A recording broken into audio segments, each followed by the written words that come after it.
Howdy y'all, this is Diwari with Uniquely Average Gamers, and after a little break in order for us to get through Power Up and explore a lot of Destiny, we are back, and we are going to be talking a little bit of what strategies we employed in order to take down different bosses of different strikes throughout the game. Now the topic of this video is going to be the Dust Palace. The Dust Palace is a three-person strike that takes place on Mars against the Cabal enemy type. It is exclusive only to the PlayStation 3 and PlayStation 4 consoles at this time.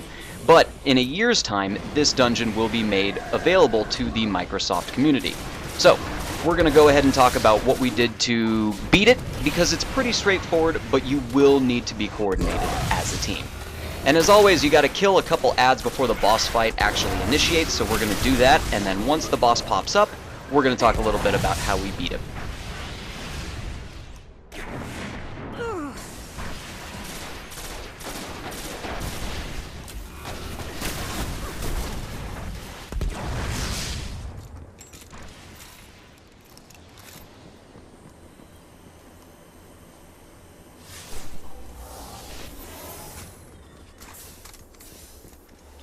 I think I can force the Scions out of the Cortex. Then, they're all yours.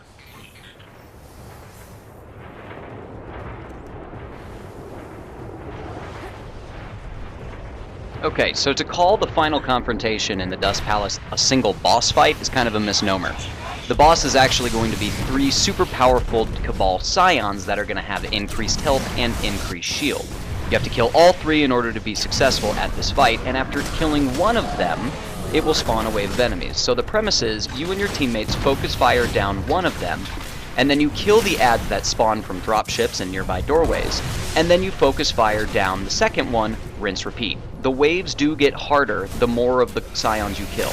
It's going to start off by just essentially throwing in a couple Legionnaires and a few minor Scions here in a moment.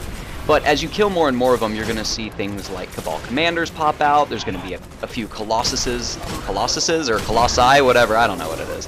And that's going to pop out of a dropship that's going to be landing on a landing pad that's at the back of the arena. Now remember, the dropships for the Cabal do fire rockets, similar to the Interceptor. So if you do see a dropship incoming, take cover. The location that we stood at throughout the majority of the fight was pretty much near the entrance. We would see one of the Scions spawn, and then we would all focus them down. It is important to communicate to your teammates who you are attacking first. The Scions are easy to distinguish as their shields all have their own element type. There's one for Arc, one for Solar, and one for Void. So you could just be as easy as saying, hey guys, let's attack down the purple enemy. It is important that all three of you are focusing down the bosses at one time, as one person, regardless of their DPS, will not likely be able to put as much of a dent into the boss as they would like. You are better served taking down the different ads in the area to prevent being overwhelmed, rather than trying to DPS the boss quickly. So as I mentioned before, focus fire down one of the Scions as a team. As it dies, everybody break off of the boss attack and start wiping out the ads. And then once the ads have diminished in number, once you put a good dent and they seem to be waiting in terms of their current, if you will, then you're going to focus fire down the next enemy. Make sure you call them out. Now the different enemy types around the room do increase in size, as we mentioned earlier on, but there are different techniques that you can use in order to take them out pretty quickly. And we're going to kind of touch briefly on that. Now if you are in the Dust Palace, then you've likely fought the Cabal a couple times over so far, and you're going to know their different enemy types that are going to be spawning through this. First off, you have the Scions. They're going to be the quick, agile, little small infantry units that the Cabal send out. They're very, very susceptible to one-shot headshots, so they're not really much of a threat.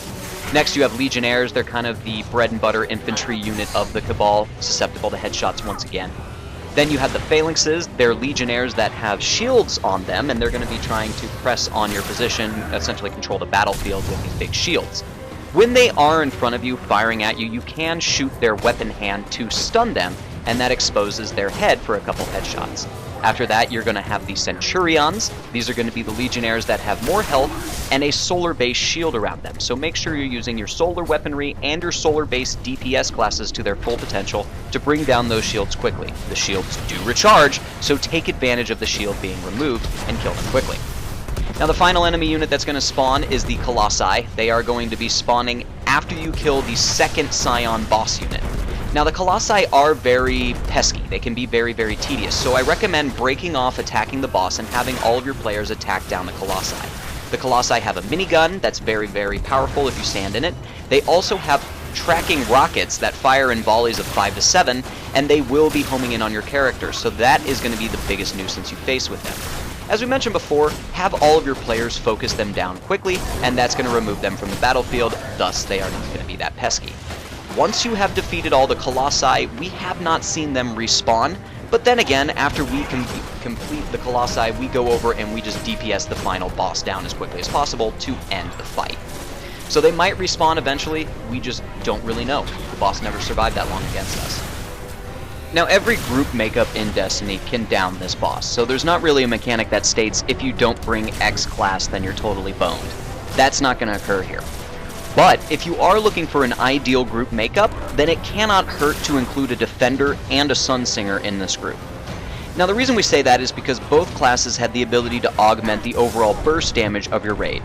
For Sunsingers, they can equip Song of Flame to their Radiance ability, which means that when the Sunsinger pops Radiance, the grenade cooldown of nearby teammates is going to be slashed significantly. Now also, the Defender can equip Weapons of Light to the Ward of Dawn ability, which would allow the weapons damage of your overall raid to increase as well. Combining these two can significantly enhance the burst damage of your raid at a time when you need to focus fire down a Scion unit, so it can be very, very useful. Additionally, I would save my rocket launcher or my heavy weapon at the time for the Scion boss as well. The adds are very susceptible to headshots and can be dispatched very quickly with your primary and secondary, allowing you to take advantage of the heavy weapons DPS output on the bosses to make sure that they die very quickly. So, if you have a good group, you will be able to make it through the Dust Palace. You will be able to get the bosses down quickly, and you will be able to take down the adds. I have confidence. Just make sure you're communicating which Scion you're attacking first, and breaking off the Scions to dispatch the adds as they come in throughout the match. If you do that, you're on the other side of victory. Congratulations. So as always, I do hope that this video was helpful. If it was, we have boss guides coming up for all the different bosses in Destiny. This includes strikes, alternate bosses, and the Vault of Glass. We've got all that on the way. So, if this was helpful, give it a like, a comment, a subscribe. We appreciate every view we get, but also feel entitled to check us out on Twitter at UA Gamers. This has been Diwari with Uniquely Average Gamers, and as always, I hope to see you on the inside of Destiny. You take it easy out there.